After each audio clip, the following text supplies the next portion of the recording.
windande meɗen neybiri. أعوذ بالله من الشيطان الرجيم. بسم الله الرحمن الرحيم. وأن يترك المعصية في ساعتها إن كان متلبسا بها ولا يحل له أن يؤخر التوبة ولا يقول حتى يهدني الله فإنه من علامة الشقاء والخذلان وطمس البصيرة. haalanno sharɗeji tuubgol o wi en jeeya e majji wa an yatruka neɗɗo ndo ɗaccat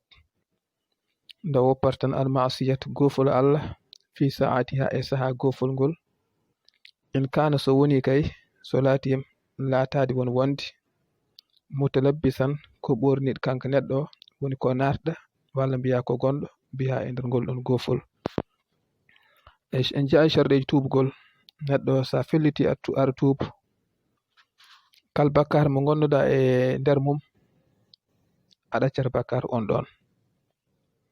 wadde sellanta neɗɗo jiɗɗo tuubde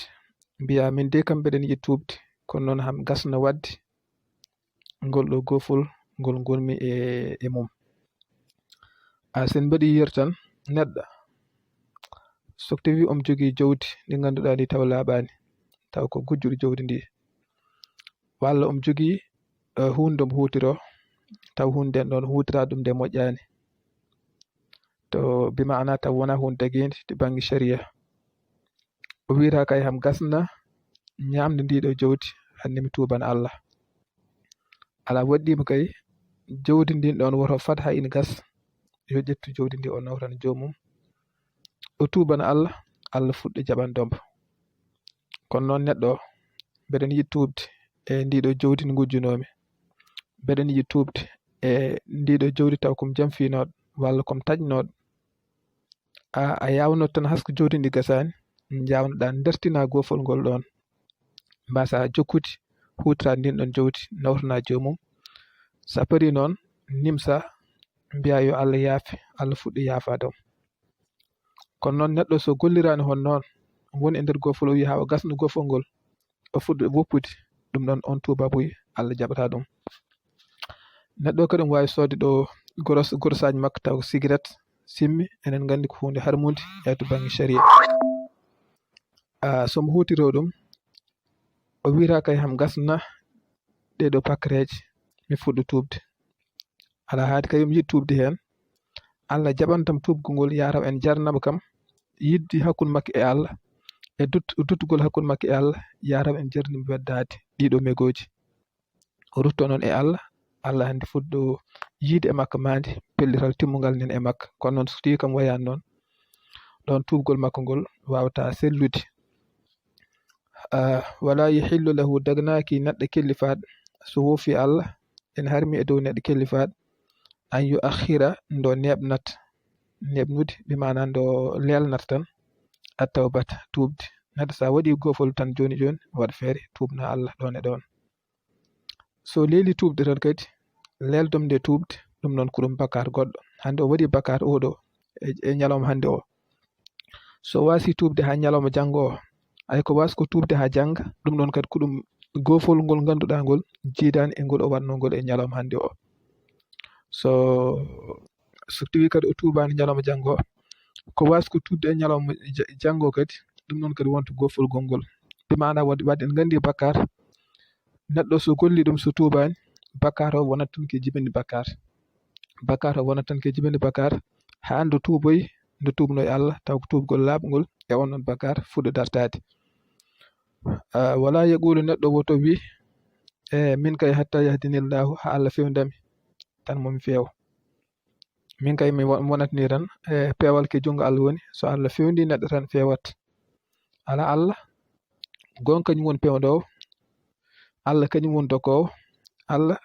kono noon kala gueɗal e nder aduna gonɗen ko wiire ko aduna ko wiire ko alamul asbab aduna yimɓeɓe gurdam mabɓe ke jungo Allah woni kono noon Allah rewni gurdam ɗam ke sababuji neɗɗo haska gonga Allah woni gurnowo kono noon gurdam neɗɗo Allah en rewni ɗum e sababuji ma neɗɗo o ñaam ma neɗɗo o yar ma o rento gueɗe won gurdam fuɗɗo wodantombo kono noon kay so ñaamani o yarani ko Allah woni gurnowde kono noon Allah jaɓata gurdam heddo e makka sabi o ɗacci wiite ko sabbuji gurdam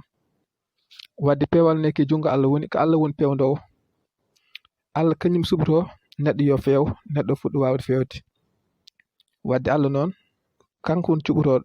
kono noon ene waɗi mbo Allah jaɓata suɓade Allah jaɓata suɓade kay ko neɗɗo iri tinnade so waɗi effort won o tinnima o etima fewde Allah ne kadi wallitamo no fewiri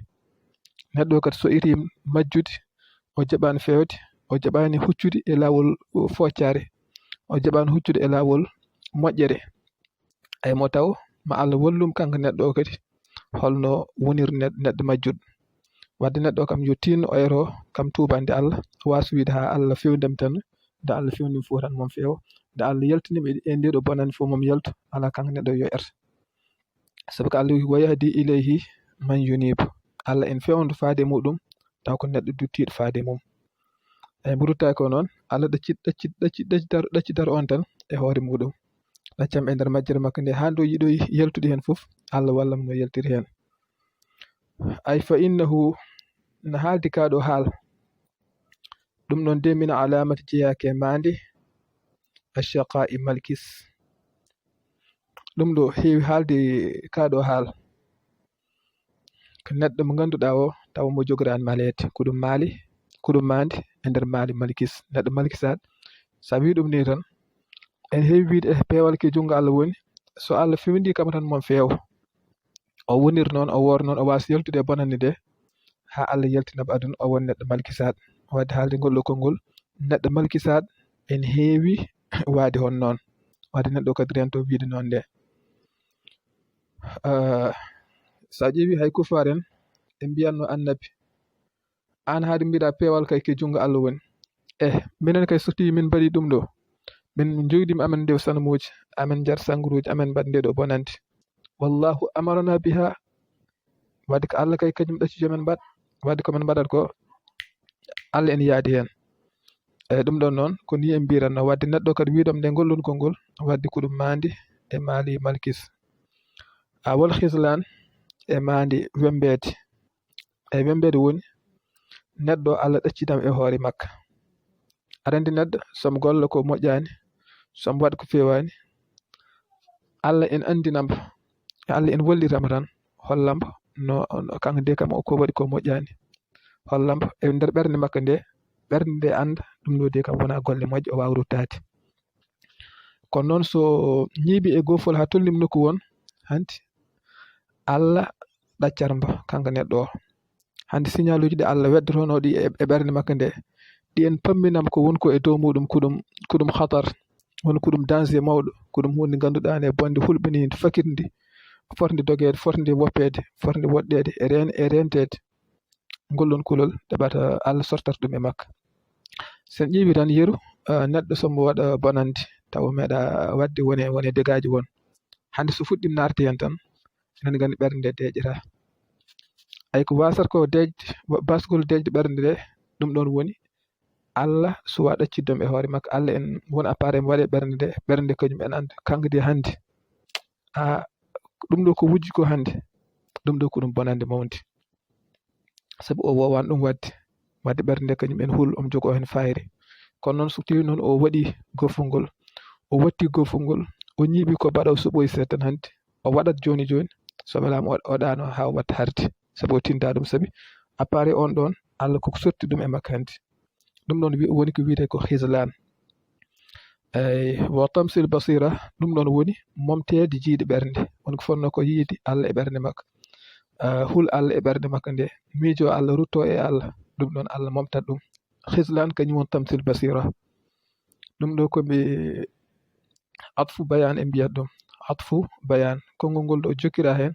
ngam ardik firtude konngol gongol yesgol tan atfu tafsirin walla atfu bayan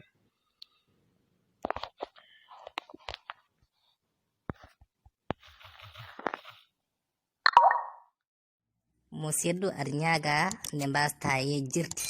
wadde abonné e chaîne amen YouTube bel so vidéo jamin goɗɗi kesi ngari